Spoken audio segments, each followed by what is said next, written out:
This is a tasker scene, and today we're going to discuss how to move elements within them. As you can see here, we click the button and then it moves out of location, and then we click the other button and it moves back. This is actually super simple, and that's what we're going over today. So first things first, I have a couple things here that are going to support us. Let's go to our element first, right? It's very simple. All we have here is literally just a toggle button. We're using toggle buttons because they have two variables, right? So if I go here and I try to, I don't know, let's say we'll set a new variable, right? Just so we can see them. See these two variables right here? We have new value and old value. Old value is going to be what the old value that the toggle was when you clicked it, right? So if it's on and you click the toggle so it switches to off, on is going to be the old value. On is going to be the new value. This is important because what we're going to do here is we're going to use the new value as our trigger for when to move the actual element that we have in question. I don't know, something, right? So we're going to cancel this, right? So once we click this toggle button, we have the off and on labels, right? That just shows us what is actually going to be displayed on this toggle button. And then once we go into it, it's going like on trigger, we want it to hit our toggle button action click, right? So that's a different task. The reason why we do it this way is because even though, yes, you can build inside of the button itself, it's 10 times easier to have a task open. And I've found that when you try to run a bunch of different actions within a button, sometimes it doesn't work properly. We don't know why that is. I haven't figured it out, but I've never had a problem using the perform task. So that's why we're doing it this way. Okie doke. So what is this going to run? Once we click that button that we just saw a moment ago, what's going to happen is we have these two if statements, right? In fact, let me turn on my writing.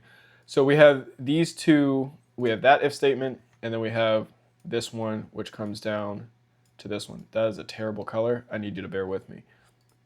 Okie doke. So we have these two if statements, right? And we're going to turn off one of them so you can focus on the top one.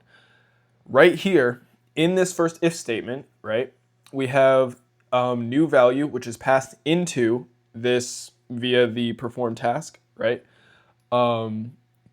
Perform task is sending this variable in for us to use inside of this new task. And if it's on, because the toggle has two different modes that it's going to use, it has on and off. That's why we have equals on, equals off here. That way we only have to use one task instead of two for each one that it does, right? So if it equals on, it's going, when this task runs, it's going to set our location variable, right? So, maybe I should have touched on it. It's okay. What we're going to do is we're going to set the location variable, and this is oh my God, no. I'm going to backtrack a little bit. Bear with me. So inside of your scene, we have, inside of our toggle, right, we have these two.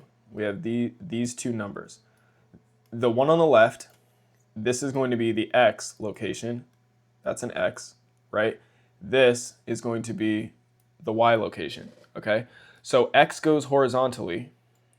X goes horizontally. Y goes vertically. So we're going to have the vertical one like that, right? So as we look here, right now it's placed at 664X and 415Y. The XY, it's going based off this right here, like the top left corner. And that's because when you're looking at these elements, it's going to go from top to bottom, right? That's the Y direction.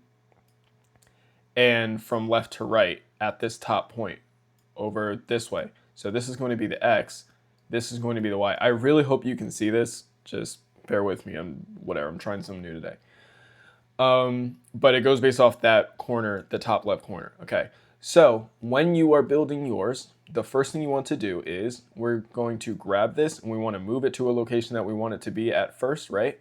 And then we click into it and notice these numbers changed, right? These numbers are no longer what they were before. This was like 600 something, that was something else. I don't know. But this is how you can kind of visualize where you want them to move from and to. You can literally just take your button, God, you can just take your button and move it where you want it to, click into it, and now you have an idea of where you are in the scene itself, okay?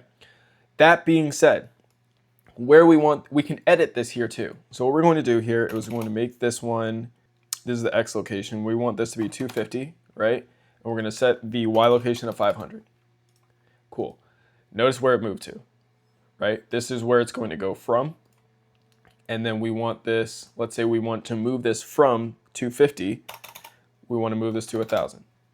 And that's the end location where it's going to land. So keep in mind when you're playing with this, you want to jot those numbers down in a notepad or something, I don't know. But that's what we're doing here. So let's go back to our button click. So what's going to happen when the button is clicked? We have our location X, and we're using this as a profile variable, so it can be moved. It can be changed in the scene, in the task, if we have a trigger or a profile. We can do it in all of those. If you want to learn more about the different elements or the different variables that go into this, I'll drop a video that I posted a little while back with that. So it'll be in the description, right? Cool. So once we set this variable, we're going to set it to 1,000 once we click the button once, right? That's going to move it that's going to set the variable as it needs to be.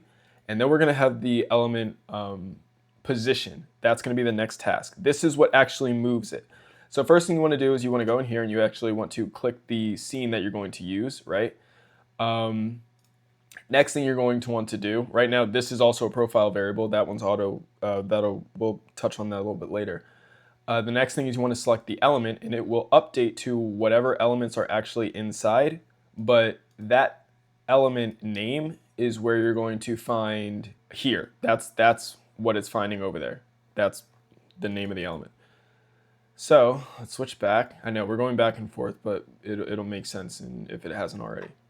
So X location, we set it this way so that we can tell it, like we can change it at will. We want Y to stay the same because we only want it to move on the X direction. We want to move left and right, okay? And then animation time is just going to be how long it takes to go from one position to the other. Typically, we put it at 250 milliseconds. There's 1,000 milliseconds in 1 second.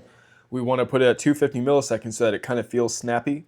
Anything beyond, like, I don't know, a second or 2 seconds just feels really slow. You'll click the button. It takes like 2 seconds to go from one to the other. And I typically like making things move a little bit quicker.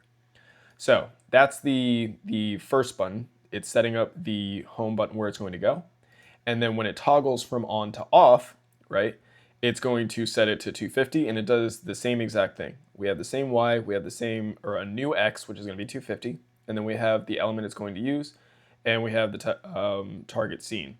So let's test this out. So here I have my configure test button, right? I always make one of these so that I don't have to keep clicking back and forth every time I want to test something new and go and change it and come back. I can literally just activate my animation. And in here, what I just did was I set that target scene profile variable. Profile variables right here. So my target scene just switched over to that. That makes it so it can jump around easier. If you want to learn how to make this one, everything that I have surrounding, like that I built in here is inside of how to build this test scene, which right here, if I click this, it pops it open, right? I can just click this as many times as I want. Any changes will go through there. To build this one, if you want to see how to build that one, I'll put my tasker scenes video also in the description. You can click that one. I use it every time I build a scene.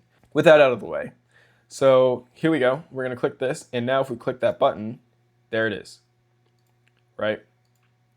It moves back and forth just as we set it up to, because it's moving between the 250X, because this was X goes horizontal. Just pretend that's perfectly horizontal. This is 250, and then this is 1,000. But because Y, which is the vertical one, right? Y stayed 500 on both of them.